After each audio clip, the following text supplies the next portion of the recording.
2021. Hoje estaremos estudando, baseado no título Voltar os Olhos à Guarda. Então, esse é o título, Voltar os Olhos para a Bendita Esperança. A igreja deve estar com os olhos voltados para esse evento que vai marcar a história da humanidade. Vai ser um evento marcante para a história da humanidade. Não devemos estar com os olhos voltados para o coronavírus. Muitas pessoas têm se preocupado tanto com o coronavírus e deixado de pensar nas coisas de cima, naquilo que é eterno, naquilo que o Senhor tem preparado para nós lá no céu, lá na glória, sabendo que um dia Ele vai voltar para levar a sua igreja, tirar a sua igreja da terra. Essa é a bendita esperança, é a volta de Jesus. Então nós temos que estar voltados os nossos olhos para esse evento único que vai acontecer na história da humanidade.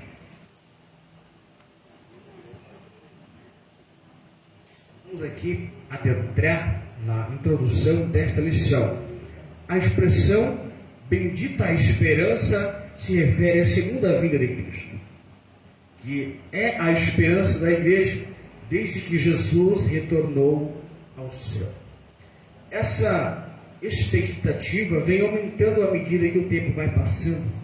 A presente lição pretende esclarecer quão breve será esse evento, para que cada um mantenha a vigilância e a fidelidade. Então, a expressão bendita esperança refere-se à segunda volta do Senhor Jesus à terra. E na medida que o tempo vai passando, essa esperança vai se aumentando. E nesta lição estaremos esclarecendo quão breve será esse evento, para que todos nós possamos vigiar e viver com fidelidade ao Senhor. Então, é importante a igreja entender esse evento, essa volta de Jesus, para que ela não seja pega de surpresa, despercebida, e através dos textos bíblicos sagrados, nós vamos nos fundamentar aqui melhor, e a igreja compreenderá como a vinda de Jesus está próxima. Vamos aqui para o primeiro tópico da lição. Breve o Senhor virá. A vinda de Jesus é tão certa quanto a sucessão dos dias e das noites. Eu disse, não temos a menor dúvida. Esse dia está próximo, e os sinais que precederão a vinda de Jesus já estão presentes. A vinda de Jesus, queridos, é tão certa, assim como existe o amanhecer, o dia e também a noite. Independentemente do que aconteça, sempre vai existir o dia e a noite. Dia e a noite. Assim será também a vinda de Jesus. E existem muitos sinais que precederam a vinda de Jesus e já estão presentes.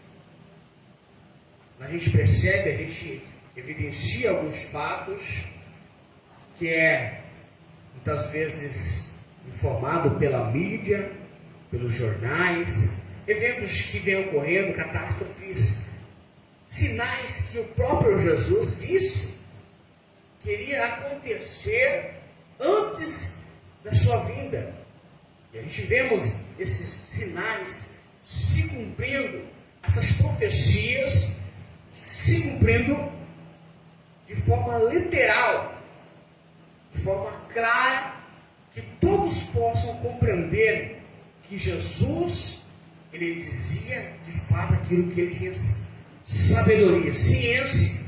Ele não falou daquelas evidências apenas por falar. Caso contrário, isso não iria acontecer, isso não iria se cumprir. Os sinais que nós vemos se cumprir é de fato aquilo que Jesus havia dito há 2000 anos atrás. E quando a gente vemos esses fatos se cumprindo, nós aumentamos assim a certeza que de fato Jesus vai vir. Jesus vai voltar novamente. E na medida que o tempo vai passando, essas profecias, essas evidências vai cada vez mais se aumentando com mais intensidade. Com mais intensidade. Aquilo então que Jesus disse há 2000 anos atrás, vem se cumprindo com muita intensidade. Isso é uma evidência de que de fato a vinda de Jesus está muito próxima. Muito próxima. Vamos aqui para o segundo ponto da lição, ou melhor, o segundo ponto do primeiro tópico. A vinda de Cristo. A segunda vinda de Cristo é uma verdade ensinada na Bíblia inteira, com abundância de detalhes, nos evangelhos e nas cartas, nas epístolas. Todos os ramos do cristianismo concordam que Jesus um dia voltará. Todos os ramos, ou seja, todas as denominações, seja ela universal, mundial, internacional da graça, Deus amor, Assembleia de Deus, Batista, todas as denominações evangélicas acreditam, baseado nas Escrituras, que um dia Jesus vai voltar. E esse dia vai acontecer. Mas essa unanimidade não ocorre no tocante à maneira como isso vai acontecer. Há diversas interpretações sobre o tema. Isso foge ao escopo da presente lição. Apesar que todas as ramificações, todas as igrejas, todas as denominações acreditam na volta de Jesus e defendem isso, ensinam isso em suas igrejas.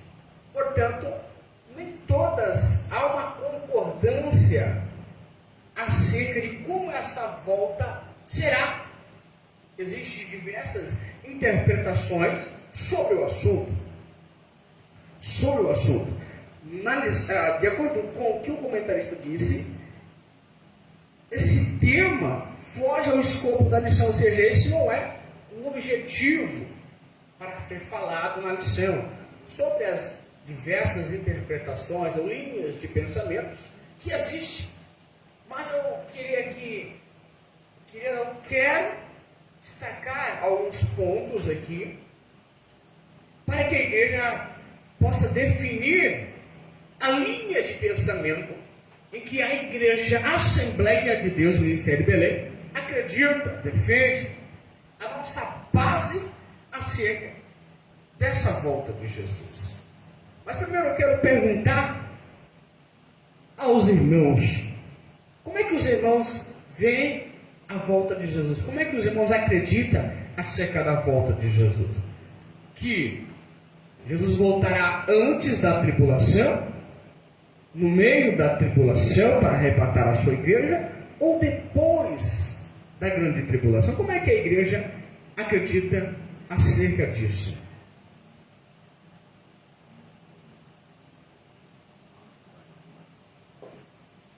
Nosso irmão, aqui cooperador Edmilson, superintendente Edmilson, acredita que Jesus voltará antes da grande tribulação. E os irmãos aqui? A irmã, como é que os irmãos acreditam acerca da volta de Jesus? Quando será essa volta de Jesus? Os jovens aqui podem responder: antes da grande tribulação, no meio da grande tribulação ou depois da grande tribulação? Existe uma dúvida entre nós. Então isso, eu vejo a importância de nós aprendermos a definir aquilo que a nossa igreja defende, aquilo que a igreja acredita. Como o próprio comentarista disse, que todas as igrejas concordam que Jesus vai voltar. Mas no tocante quando será essa volta, existem pelo menos 3 interpretações. A primeira interpretação defende que Jesus vai voltar antes da grande tribulação, isto é, o pré-tribulacionismo. Vai voltar antes da grande tribulação e assim vai arrebatar a igreja antes da grande tribulação. A segunda interpretação, chamado de midi-tribulacionista, defende que Jesus vai voltar e vai arrebatar a igreja no meio da grande tribulação.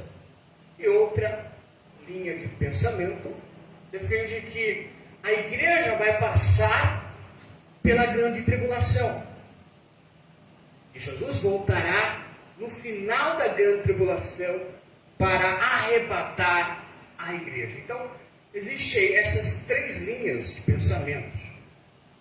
Para mim é importante destacar isso. Mas dessas 3 linhas, então, irmão Joelson, qual é a linha da Assembleia de Deus? Qual é a linha que a Assembleia de Deus adotou? A pré-tribulacionista. Ou seja, aqui a ideia é que Jesus vai voltar antes. A ideia de pré quer dizer antes da grande tribulação. E Jesus voltará antes da grande tribulação para arrebatar a igreja antes da grande tribulação. Inclui-se a expressão segunda vinda, o arrebatamento da igreja e a vinda de Jesus em grande glória e poder. Ou seja, de acordo com Aliceu, a segunda vinda de Jesus, ela se divide em 2 fases distintas. Primeiro, Jesus ele vai voltar para arrebatar a sua igreja. Arrebatar a sua igreja, isto é, antes da grande tribulação. Porém, essa é a primeira fase da volta de Jesus. Então, existe a segunda fase da volta de Jesus. Primeira fase, Jesus arrebata a igreja, leva a igreja para encontrar com eles nos ares. Nos ares. Quem pode ler, amados, por gentileza, aí, 1 Tessalonicenses, primeira carta de Paulo aos Tessalonicenses, capítulo de número 4 e verso de número 15.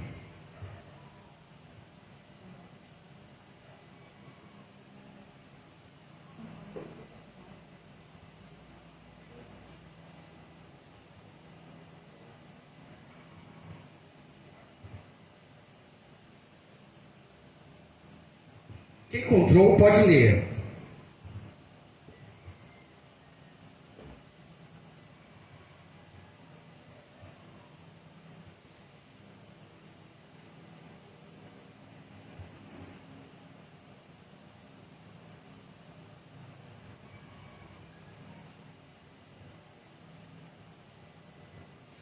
Cadê os biblistas de plantão, mas aqueles que gostam de ler a palavra de Deus?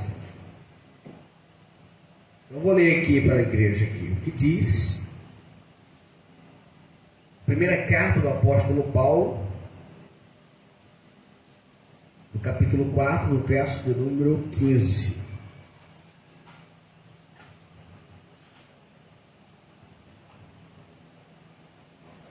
Capítulo 4, verso de número 15. Leia.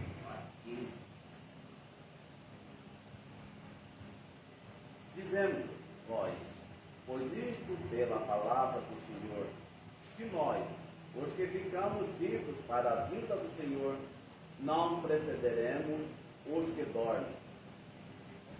Porque o mesmo Senhor descerá do céu com alarido, e com voz de arcanjo, e com a trombeta de Deus. Os que morreram em Cristo ressuscitarão primeiro. Depois nós, os que ficamos vivos, seremos arrebatados juntamente com eles nas nuvens, a encontrar o Senhor nos ares. E assim estaremos sempre com o Senhor. Portanto, consolai vós uns aos outros com estas palavras.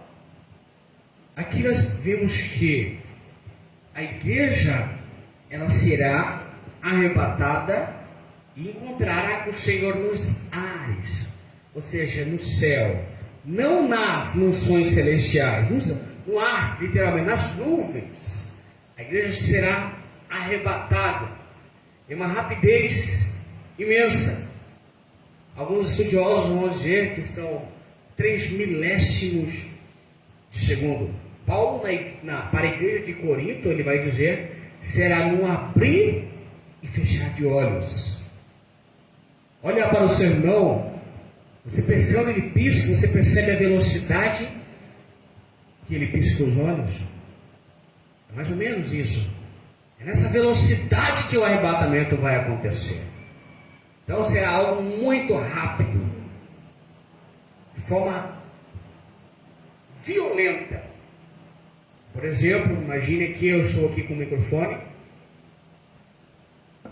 cai o microfone da minha mão e vocês não podem me ver, aqueles que vão ficar, por exemplo, é uma ideia só para os irmãos entenderem. Mas eu creio que todos aqui vão subir. E nesse momento, queridos, vai acontecer um maior caos na história da humanidade. Aviões cairão do céu, veículos se chocarão com um, com o outro. E será de uma só vez esse arrebatamento. E será então muito rápido, queridos. Não vai ser algo devagar, vai ser algo muito rápido. De uma só vez, toda a igreja será tirada da terra. Não é um que será arrebatado aqui agora, daqui a alguns minutos lá em outra cidade, outras pessoas, e em outra cidade, outras pessoas. Não, será de uma rapidez imensa, de uma só vez. Aonde houver cristão no planeta Terra, será arrebatado, será levado para encontrar o Senhor nos ares. Então, esse arrebatamento da igreja, essa vinda de Jesus, é para arrebatar a igreja da terra. A igreja da terra. No entanto, nós acreditamos também que o Senhor Jesus, ele virá também em grande glória e poder. Porque está escrito: e todo olho o verá, e todo joelho se prostrará. Ele vai vir em grande glória e poder, e todas as pessoas irão ver. Alguns vai dizer que possivelmente será filmado este momento, e a mídia, a televisão vai mostrar isso mundialmente para todas as pessoas. Então percebe que aqui, através disso que eu estou dizendo, existe uma diferença de tempo. No arrebatamento será de uma forma tão rápida que a igreja, os seres humanos que estão na terra, eles não poderão ver. Eles não enxergarão Jesus vir neste momento.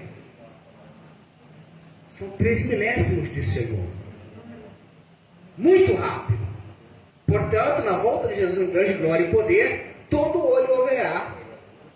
Todo olho o verá e todo joelho se prostrará. Então percebe aqui uma diferença de tempo aqui, queridos? Isso acontece quando existe um espaço de tempo entre a primeira fase da volta de Jesus e a segunda fase da volta de Jesus. A primeira fase é o arrebatamento da igreja. E depois de 7 anos dessa vinda de Jesus, do arrebatamento, Jesus voltará novamente, porém com a igreja dos céus. E esse será o momento da sua segunda fase da fase de Jesus, em grande glória e poder. Nós acreditamos assim, essa é a teologia da Assembleia de Deus. Acreditamos na vinda de Jesus em 2 fases distintas. A primeira, vou repetir novamente, o arrebatamento da igreja. E a segunda, Jesus virá em grande glória e poder. A primeira, Jesus ele não vai colocar os pés sobre a terra. Ele vai vir apenas do céu. A segunda, Jesus vai vir e vai colocar os pés sobre a terra. E de acordo com Zacarias capítulo 14, verso 4, Jesus vai vir em grande glória e poder, e ele vai pousar sobre o Monte das Oliveiras. Sobre o Monte das Oliveiras, mas é só para os irmãos terem uma base. Nessa aula a gente não vamos trabalhar esses assuntos com muita profundidade, porque esse não é o objetivo da lição. mas só para os irmãos entender a linha de pensamento em que a Igreja Assembleia de Deus adotou. Portanto, quando alguém quiser vir falar a vocês sobre a volta de Jesus, vocês sabem como acontecerá essa volta de Jesus, esse momento, esse evento que vai marcar a história da humanidade. Quando o Senhor Jesus ascendeu-se ao céu, ou seja, quando Jesus voltou novamente para o céu, os varões de branco disseram que ele viria da mesma maneira que subiu. Da mesma maneira que subiu. Ou seja, no dia em que Jesus, depois da ressurreição de Jesus, depois da ressurreição, quando ele volta novamente para os céus, os discípulos ali, juntamente com eles, enxergam Jesus subindo e sendo recebido na região celestial. E assim 2 anjos aparecem do lado desses discípulos, naquele momento da volta de Jesus para o céu, e diz: varões, esse Jesus que vocês estão vendo, e vocês também vão ver ele voltar. Então ali é uma evidência, uma base, que de fato Jesus, ele vai voltar. Mas ali eles estão vendo Jesus vindo. E de acordo com a lição, esse cenário é de sua vinda em grande glória e poder, e não do arrebatamento. Porque, como eu disse, no dia do arrebatamento, somente vai ver Jesus quem for arrebatado. A terra não vai ver Jesus. Jesus vai vir de forma invisível. Então, portanto, no dia que Jesus vai vir em grande glória e poder, todo olho o verá. Então, por isso o comentarista ele defende que essa mensagem que os anjos passaram para os apóstolos do Senhor nada mais é do que a vinda de Jesus em grande glória e poder, que todo olho também vai ver Jesus. Mas vamos aqui, queridos, para o segundo subtópico do primeiro tópico, uma promessa de Jesus. Ele prometeu voltar para nos buscar e nos levar para o céu. Quem pode ler aí, queridos, por gentileza? Evangelho do Senhor Jesus, capítulo de número 14, verso de número 1 até o verso de número 3. Evangelho de João, capítulo 14, verso de número 1 até o verso de número 3.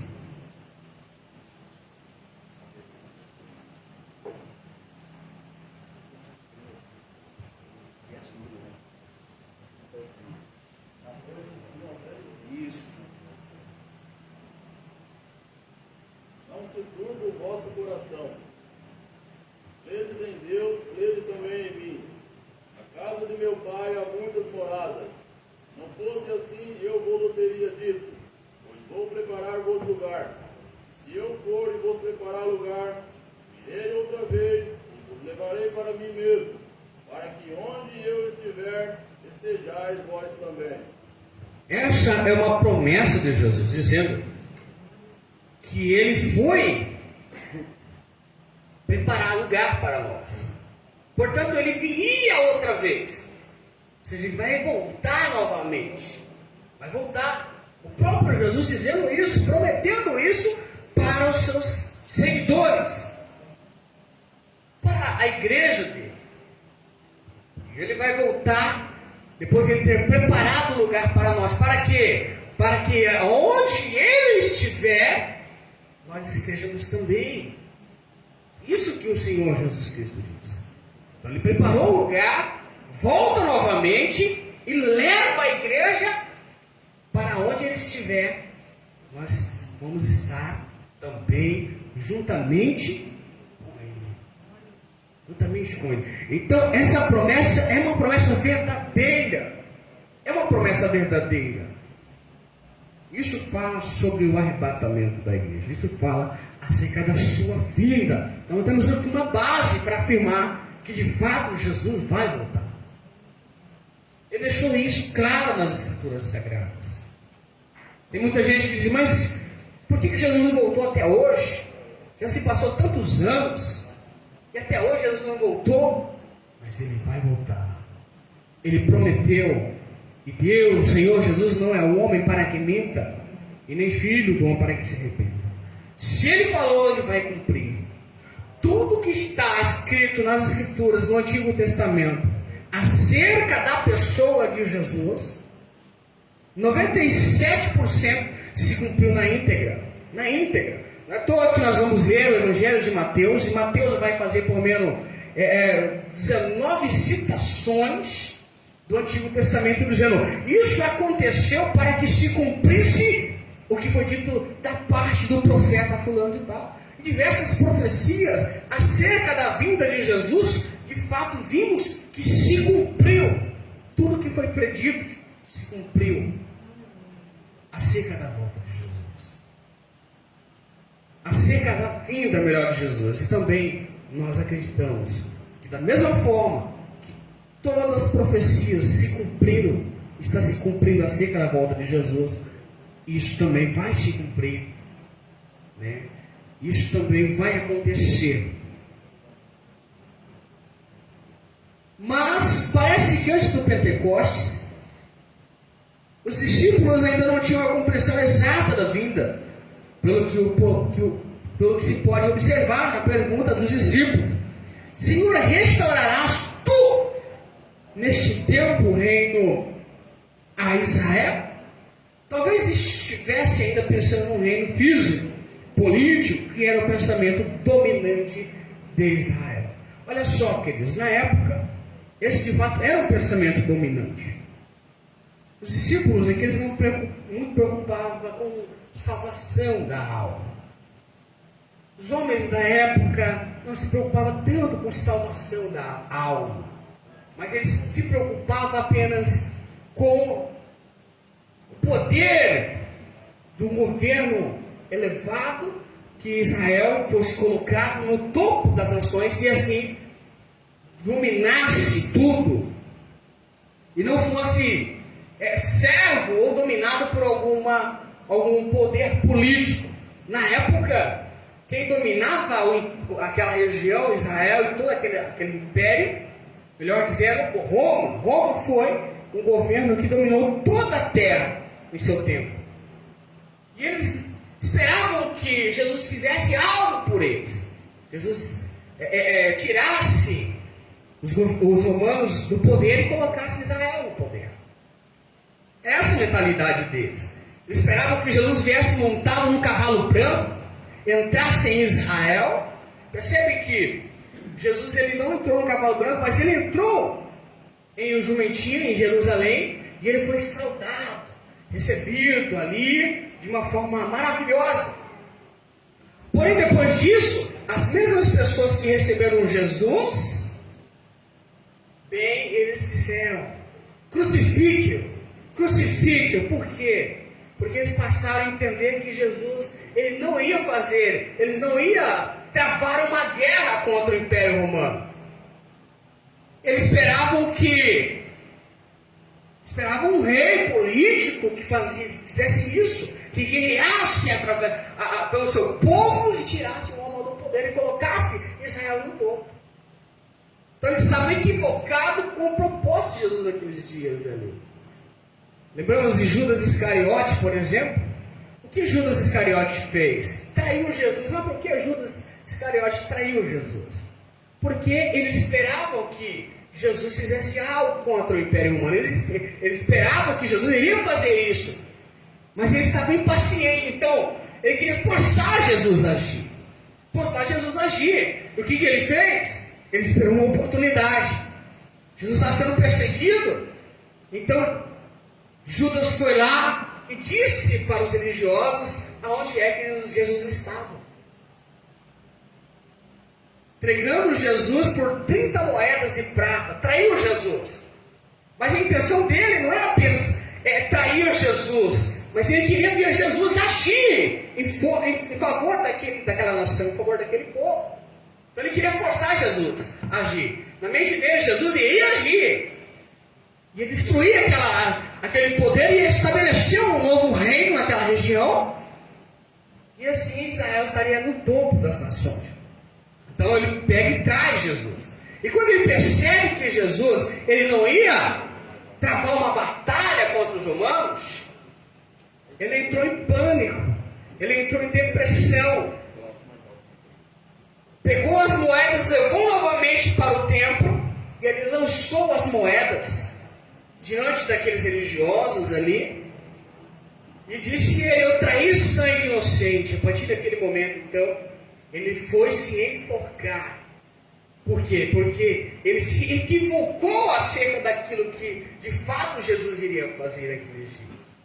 Então, eles esperavam que Jesus iria fazer, ele ia agir, iria travar uma batalha, mas esse não era o propósito do Senhor Jesus. Então eles esperavam isso. Eles esperavam isso. Então o pensamento dominante da época era um pensamento político. Um pensamento político. Percebe Pedro, por exemplo, também disse para o Senhor Jesus Cristo: olha, eu vou contigo até a morte.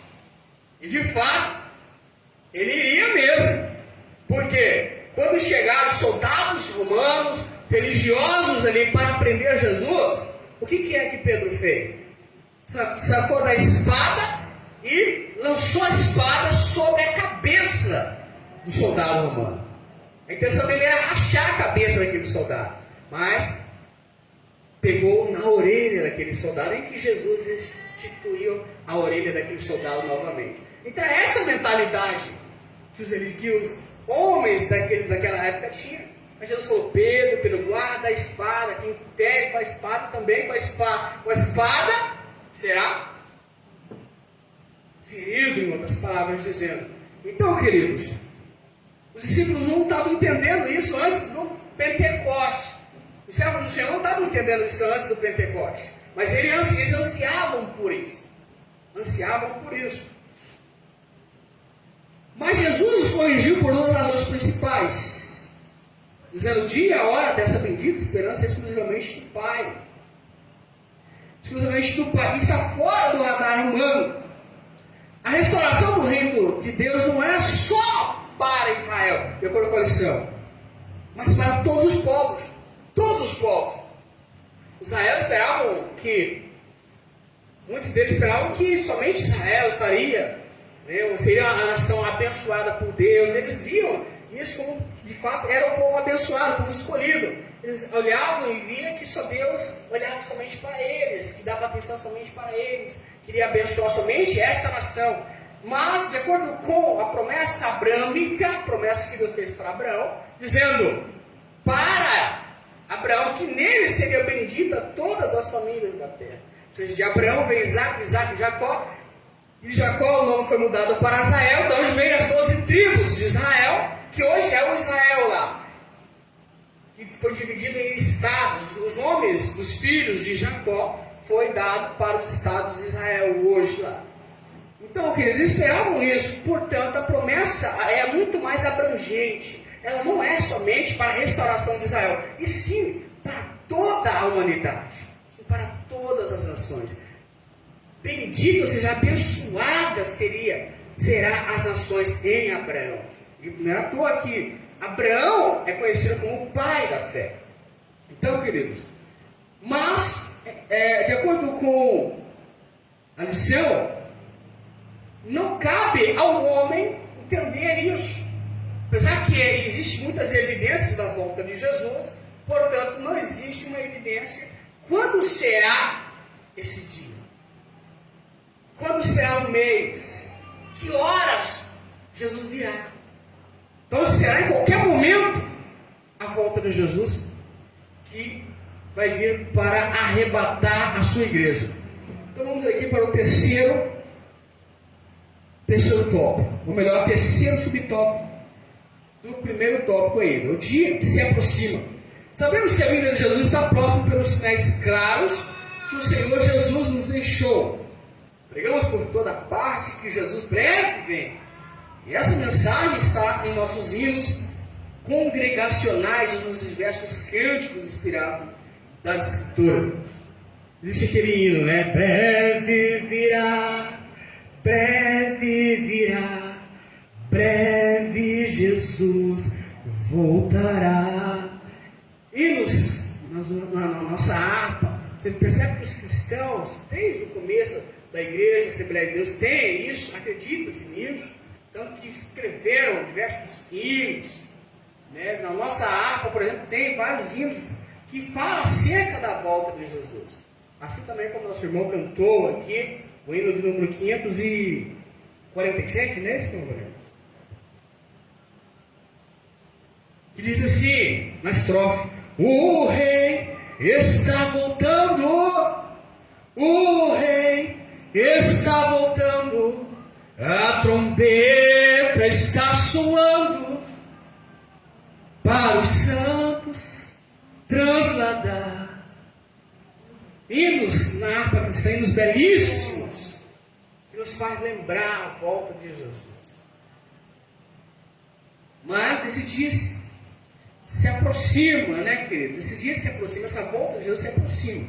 Sabemos que a vinda de Jesus está próxima pelos sinais claros que o Senhor nos deixou. Pregamos e sabemos que Jesus em breve virá, como disse, nos hinos, também nas Escrituras Sagradas, temos, né, base para entender essa verdade. Porém, ninguém sabe o dia e nem a hora, mas o Senhor Jesus deixou os sinais claros e evidentes que mostra que esse dia está próximo. Os principais são a efusão do Espírito Santo, uma promessa para os últimos dias. Está lá em Joel capítulo 2, verso de número 28. Peço que os irmãos leiam Joel capítulo 2, verso 28 até o verso de número 32. Quem pode ler? Quem quer participar, participe, querido. Leiam. Com isso você vai se familiarizar com o assunto que está sendo falado, com essa base bíblica, acerca dessa efusão, ou seja, acerca do derramamento do Espírito Santo.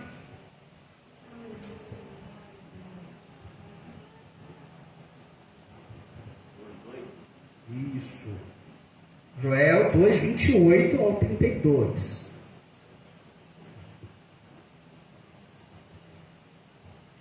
E há de ser que depois derramarei o meu espírito sobre toda a carne. Vossos filhos e vossas filhas profetizarão. Os vossos velhos terão sonhos, os vossos mancebos terão visões. E também sobre os servos e sobre as servas, naquele dia, derramarei o meu espírito. Mostrarei prodígios no céu e na terra, sangue de fogo e coluna de fogo. O sol se converterá em trevas e a lua em sangue, antes que venha o grande e terrível dia do Senhor. E há de ser que todo aquele que invocar o nome do Senhor será salvo, porque no monte de Sião, em Jerusalém, haverá livramento, assim como o Senhor tem dito, nós restantes que o Senhor chamar. Então, queridos, aqui percebe que é uma promessa, foi profetizado pelo profeta Joel, dizendo que nos últimos dias, disse Deus, derramarei do meu espírito sobre toda a carne. E o que aconteceu lá em Atos 2? Aconteceu esse derramamento do Espírito do Senhor sobre aqueles homens que estavam ali reunidos. A Bíblia vai dizer que eles começaram a falar em outras línguas. E aí havia muitas pessoas ali olhando e criticando. Olha, eles estão bêbados. Né? Por quê? Porque eles estavam recebendo esse batismo, o batismo com o Espírito Santo. No entanto, Pedro diz o seguinte, está lá em Atos 2, a partir do verso 16. Mas isto é o que foi dito pelo profeta Joel, que nos últimos dias acontecerá, diz Deus, que do meu Espírito derramarei sobre toda a carne, e os vossos filhos, vossas filhas profetizarão, os vossos jovens terão visões, e os vossos velhos sonharão em sonhos. Preste bem atenção aqui que a profecia diz: Quando ia acontecer esse derramamento do Espírito Santo? Quando? Quando iria acontecer? Nos últimos dias. Nos últimos dias. Nos últimos dias dos seres humanos, nos últimos dias da humanidade. Isso aconteceu há 2000 anos atrás. Ali estava começando o primeiro dos últimos dias a ser contado. Então os últimos dias não está sendo contado agora, queridos. Os últimos dias começou a ser contado há 2000 anos atrás. 2000 anos atrás. Os últimos dias já começou a ser contado. Então se cumpriu aquilo que o profeta Joel havia predito. Isso é uma evidência que de fato os últimos dias restam pouquíssimos dias mesmo.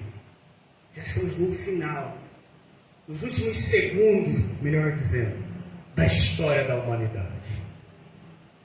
Então isso é uma evidência, a efusão do Espírito Santo, e que a partir do avivamento a Rua Azusa se tem espalhado pelo mundo inteiro. Os pentecostais é considerado como o maior movimento protestante do mundo, ou seja, aqueles que acreditam no batismo com o Espírito Santo, aqueles que acreditam que o Espírito Santo continua agindo sobre a terra, aqueles que acreditam que o Espírito Santo dá dons aos homens e continua fazendo isso até hoje. É o maior movimento que existe na humanidade. Existem aí os neopentecostais, existem aí as igrejas tradicionais, portanto, as igrejas pentecostais são o maior movimento. Isso é uma evidência que Deus disse que nos últimos dias derramaria Ele do seu Espírito sobre toda a carne. Então percebemos que, devido a essa grande multidão, esse maior movimento de pentecostais no mundo, vemos o agir de Deus, vemos a profecia se cumprindo, vemos Deus derramando do seu Espírito sobre toda a carne, ou seja, sobre todos aqueles que têm acreditado no Senhor Jesus. E outro sinal evidente é a fundação de Israel. Sabemos que Israel foi, de certa forma, destituída da sua nação, o povo Israel foi destituído da sua nação, no ano 70 depois de Cristo. Jesus disse para os seus discípulos, ao eles contemplar a grandeza maravilhosa do templo, Jesus disse: olha só, não vai ficar pedra sobre pedra que não seja destruída. Isso se cumpriu em 70 depois de Cristo, em que o general Tito invadiu Israel, e com isso Israel foi espalhado pelo mundo. Israel ficou um povo sem pátria. Portanto, no ano de 1940, Israel foi constituído novamente como nação, como um Estado, como um povo, como uma pátria. Então isso também é uma evidência. É uma evidência, porque está relatado isso nas Escrituras, que isso iria acontecer, e já aconteceu. Então por isso é uma evidência também, desse fim, dessa volta de Jesus. Então, além da efusão do Espírito Santo, a fundação do Estado de Israel, o povo foi dado ali, a possibilidade dele ser também, ter uma pátria e ser reconhecido como nação, no ano de 1948, depois dele serem espalhados pelo mundo. E hoje, milhares de judeus que estão espalhados pelo mundo estão voltando novamente para Israel. E a nação está novamente se tornando uma nação forte, uma nação poderosa. Então, queridos, que é uma evidência também, tá bom? Agora vamos aqui para o segundo tópico da lição: a necessidade de vigilância. A vigilância faz necessário porque ninguém sabe o dia da vinda de Jesus. Entendemos como vigilância o ato ou efeito de vigiar, o estado de quem permanece alerta, de quem procede com precaução para não correr o risco. Devemos permanecer acordados, atentos, no cuidado de não nos afastarmos de Jesus, aguardando a bendita esperança. Então, a vigilância faz necessário é importante porque a vinda de Jesus, ninguém sabe e nem o dia e quando acontecerá. Então entendemos esse ato de vigiar como estado de quem permanece alerta, não desligado disso, da volta de Jesus. Tem em mente que se qualquer momento Jesus vai voltar. E ele está então de fato vigiando, né, esperando essa volta de Jesus, com precaução para não correr o risco. Que risco é esse? O risco de ficar no arrebatamento, o risco de ficar na grande tribulação e não ir juntamente com a igreja arrebatada para os ares, arrebatada para o céu. Então, é uma precaução, né, que os cristãos tomam, devem tomar, devem permanecer acordados, atentos. Não ficar só preocupado com o coronavírus. Está matando o coronavírus no Brasil. Está matando, amados. Mas e a nossa esperança? É a vinda de Jesus. A maior esperança do crente é a vinda do Senhor Jesus Cristo.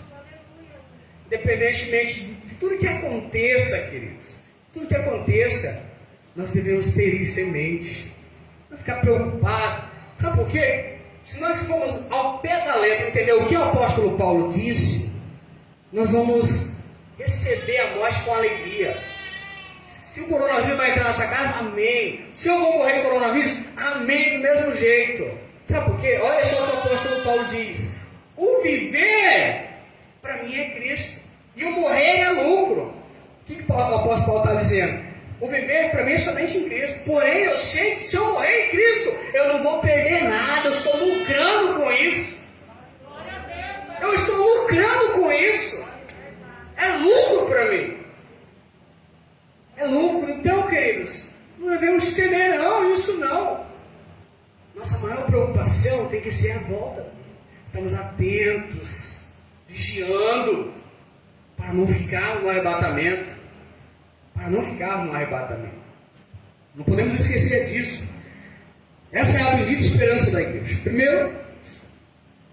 Primeiro subtópico vai ser o tópico aqui. Exortação.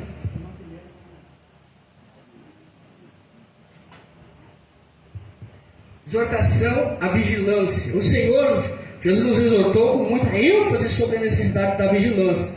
Vigiai, pois, porque não sabeis o que há de vir. Ou melhor, não sabeis a que hora há de vir o vosso Senhor. A razão disso é porque ninguém sabe quando vai acontecer a sua vinda.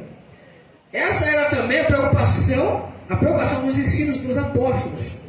O ensino de Jesus nas diversas parábolas e nos estudos escatológicos, como em Mateus 24, Marcos 13 e Lucas 21, que dão muita ênfase à necessidade dos crentes estarem atentos. Olha só, queridos, a importância de nós vigiarmos, de nós estarmos atentos, acordados, é porque ninguém sabe a hora, ninguém sabe o momento. A gente fala, eu vou vigiar mais, eu vou praticar um reino aqui, mas eu vou voltar a ser fiel novamente, vou confessar meus pecados, né? Vou ficar só uns dias no mundo, depois vou para a igreja, vou aproveitar no meu tempo de jovem, quando estiver velhinho eu vou para a igreja, aceito Jesus, está tudo certo. Se eu morrer, né, no mundo de pecado, se eu morrer antes, nos últimos minutos da minha vida, eu vou me arrepender, vou pedir perdão ao Senhor. É assim que muitas pessoas acreditam, muitas pessoas pensam, pessoas desatentas. A qualquer momento Jesus vai voltar. Não vai ser um dia que as pessoas terão tempo para se arrepender dos seus pecados. É algo muito rápido. Jesus volta para buscar a sua igreja, e a igreja será tirada com força, com rapidez, de uma vez. Não será uns aqui, outros ali, outro aqui, outro lá. Não, será todos os servos do Senhor, toda a igreja será tirada. Isso é, não o templo, mas as pessoas, onde houver cristãos no planeta Terra, será tirado de uma rapidez imensa. Então não terá tempo do ser humano se arrepender mais. Não terá tempo dele se arrepender. Até você dobrar o seu joelho, ou até você pensar, já aconteceu o arrebatamento. É no piscar de olhos. É no piscar de olhos. Os irmãos estão entendendo? No piscar de olhos. Então devemos preocupar com isso. Preocupar. Isso é um risco muito sério que muitos cristãos correm, se não vigiar. Não vigiar. Então, naquele momento, não vai ter misericórdia, vai ser rápido. Quem ficou, ficou. Quem subiu, subiu. Quem ficou vai passar pela grande tribulação, onde a ira de Deus será derramada sobre a terra, onde as taças da ira de Deus. Nós não estamos vivendo o período da grande tribulação, como algumas pessoas dizem. Já tocou-se a terceira trombeta, já tocou-se a quarta trombeta. Isso não aconteceu, queridos. Isso não aconteceu.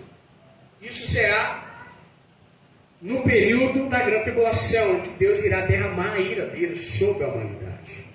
Sobre a humanidade. Então, nós temos em mente que Jesus vai voltar antes dessa grande tribulação, antes da ira de Deus ser derramada sobre a terra. E em qualquer momento, não vigia, amados. Ficam atentos. Os alarmes falsos. Muitos líderes e grupos religiosos arriscaram. Olha só, muitos cristãos, no decorrer desses 2000 anos de história do cristianismo, muitos líderes de denominações arriscaram a marcar horas. A volta de Jesus, uns dizem, não vai chegar 1000. Aí Jesus, não 1000, aí Jesus não volta esse ano 1000. Ele fala, não, eu acho que eu interpretei errado, vamos reinterpretar. 1000 passarás, mas 2000 não chegarás. Mas pessoas que marcam, outros datam, 1900 e tal, Jesus vai voltar. Isso aconteceu em diversas igrejas, queridos. Líderes marcando, e todas essas igrejas, todos esses líderes que marcaram a data de Jesus se frustraram. Porque não aconteceram. Muitos voltaram a pedir perdão para a igreja novamente, porque não aconteceu aquilo que ele havia dito. Marcaram datas, equivocaram-se. Não existe uma data específica, não adianta vocês irmãos querem marcar. Será a qualquer momento. A qualquer momento, a qualquer ano, a qualquer hora, a qualquer mês.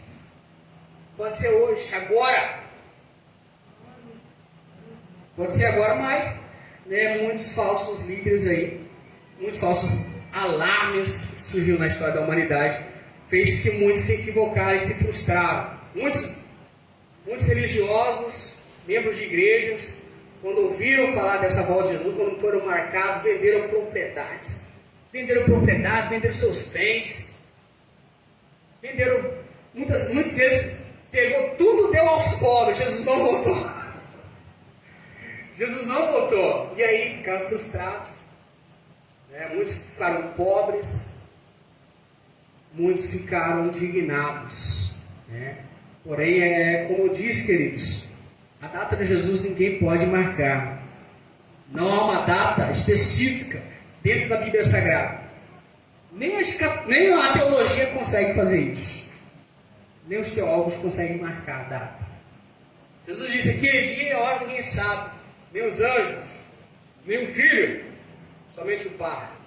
Mas é importante os irmãos entenderem isso que eu estou dizendo aqui. Quando Jesus diz: aquele dia e a hora ninguém sabe, nem os anjos, nem o Filho, somente o Pai.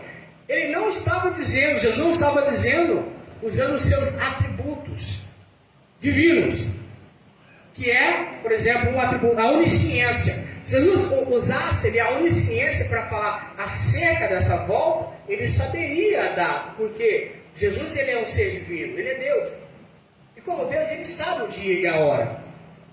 Mas quando ele disse, aquele dia e a hora ninguém sabe, nem os anjos, nem o Filho, ele falou como ser humano.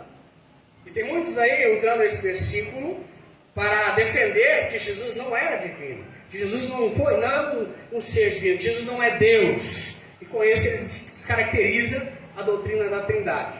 Tá? Mas só para os irmãos entenderem esse versículo, caso alguém falar isso para vocês um dia ou outro, usando esse versículo, vocês têm isso em mente. Jesus falou ali, como homem ele era um ser limitado. Então, esse dia e a hora nem ele sabia como homem, mas como Deus, é claro que o Senhor sabia. Vamos aqui para o segundo subtópico, então. O melhor, para o terceiro tópico. Estamos chegando à conclusão já, amados. Vivendo com fidelidade. Viver com fidelidade é adotar um estilo de vida cristão, na esperança da vinda de Jesus. Assim como Deus é santo e exige a santidade do seu povo. Da mesma maneira, um Deus fiel exige fidelidade do seu povo. Deus, ele é um ser santo e ele exige a santidade do povo.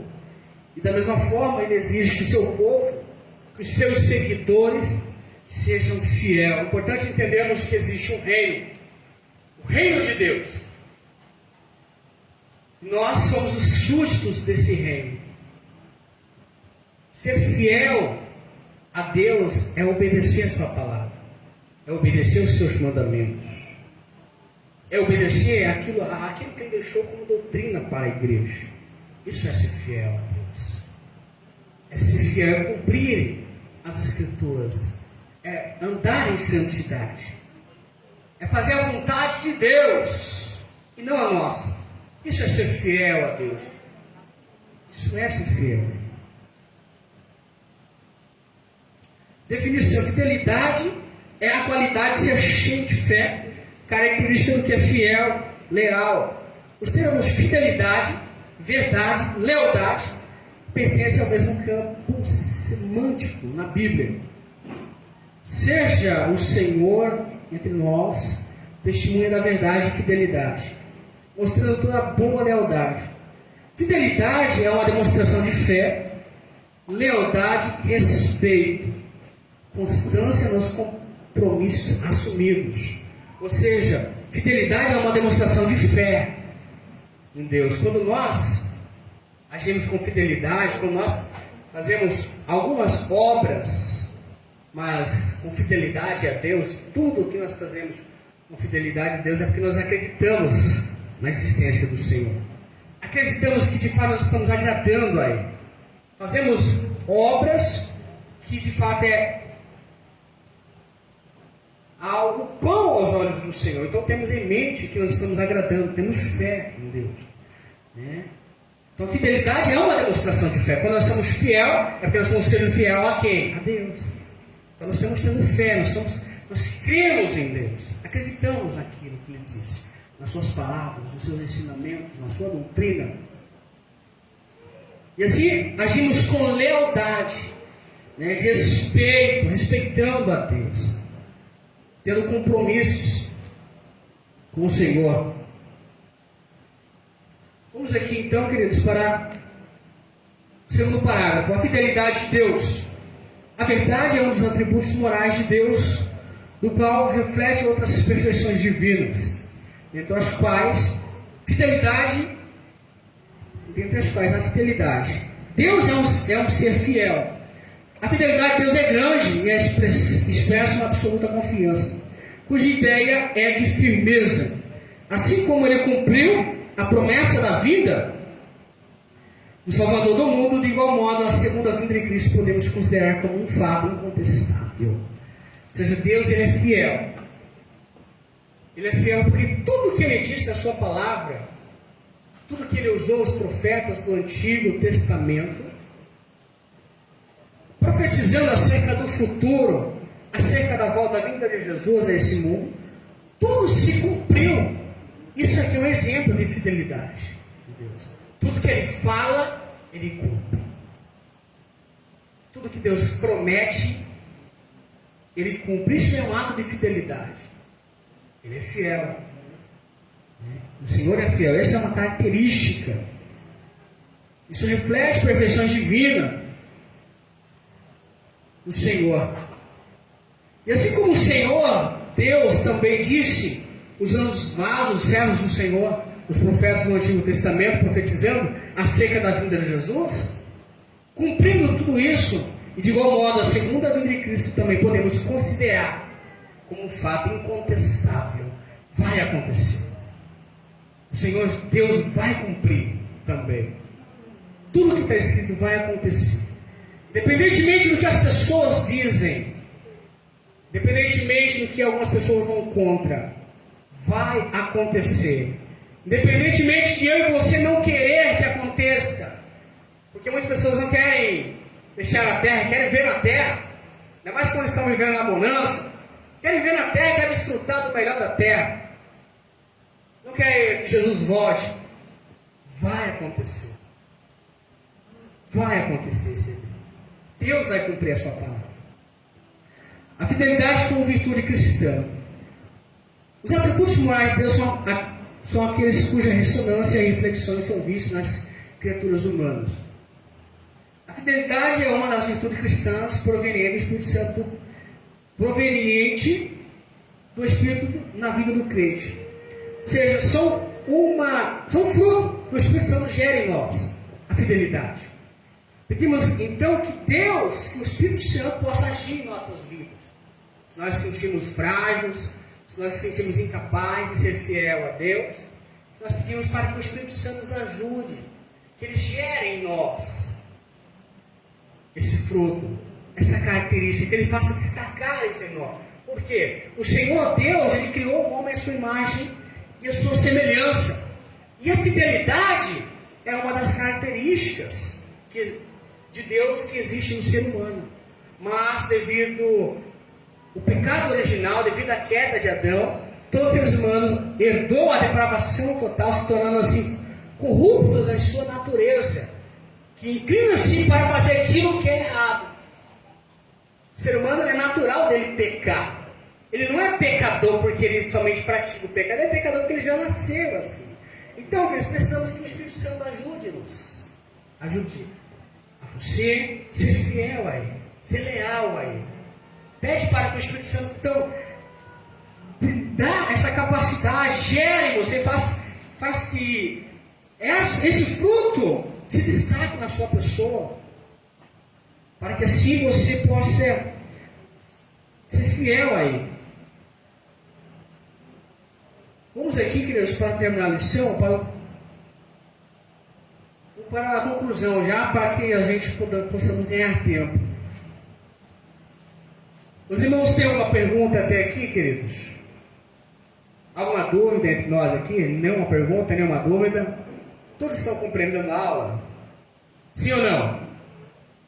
Quem não está compreendendo a aula, levante a mão. Quem está compreendendo a aula, levante a mão. Amém. Glória a Deus. Vamos aqui então, queridos, para a conclusão. E nós vamos dar início ao culto daqui a pouquinho. Viver com fidelidade é ser fiel e leal a Deus durante toda a vida. A fidelidade ao Senhor Jesus é uma das condições para herdar o reino dos céus. É uma condição, ser fiel a Deus durante toda a vida. Ou seja, devemos ser fiel a Ele em todos os momentos. Aonde nós estivermos, em casa, no trabalho, na faculdade, na escola, em todos os momentos, Deus exige do seu povo a lealdade, a fidelidade a Ele. Somente assim podemos herdar o reino dos céus. Caso contrário, o ser humano não pode herdar o reino dos céus. Como eu bem disse, na certa feita, a salvação, ela não é pelas obras. Mas as obras podem mandar o homem para o inferno. Sim ou não? Sim. Então, queridos, devemos ser fiel a Deus. Somente através da fidelidade a Deus que nós podemos herdar a vida eterna. Essa é uma condição. Mas Jesus morreu por mim, né? A salvação não é por mim, a salvação é por Ele. É sim. Mas nós devemos praticar boas obras que evidenciam que nós somos cristãos, que de fato nós aceitamos a Jesus. Aceitamos a Jesus. Como podemos dizer, eu sou cristão, acredito nele, e praticar obras que não tem nada a ver com a vida cristã. Não tem nada a ver com a vida cristã, com o cristianismo. Praticar pecado. Isso sim leva a pessoa para o lago de fogo. Então a salvação é sim através da fé na pessoa de Jesus. Não é pelas obras, mas as obras podem nos condenar sim. Então somente através dessa condição o ser humano vai herdar o reino dos céus. O Senhor Jesus falou reiteradas vezes sobre a sua vinda. Ao ascender aos céus, 2 anjos reafirmaram essa promessa. Esse Jesus que dentro de vós foi recebido em cima do céu, há de vir para o céu, para há de vir, assim como para o céu o viste ir. Então, queridos, a volta de Jesus para nos levar ao céu é a esperança da igreja. A esperança que todos devemos ter. Assim como Jesus foi para o céu, ele vai voltar. Vai voltar. Então a igreja deve estar preparada, esperando esse momento chegar. Esperando esse momento chegar. Não é tempo que nós ficamos brigando, contendendo, né? Brigando por posições, por cargos. Não. A nossa precaução maior é a vida de Jesus. A nossa vida com Deus. A nossa fidelidade com Deus. É tempo de a gente ficar brigando, quem canta mais, quem prega mais, quem ensina mais. Não é tempo disso, queridos. Nós devemos nos preocupar sim, com a nossa salvação, com a vida eterna, com a vida de Jesus. Preocupar-se, estar pronto para chegar aquele dia. Agora eu faço uma pergunta para você. Se Jesus voltar hoje, você está pronto para subir no arrebatamento da igreja? Que Deus abençoe a todos os irmãos. Quero agradecer aqui a igreja, o povo de Deus, em nome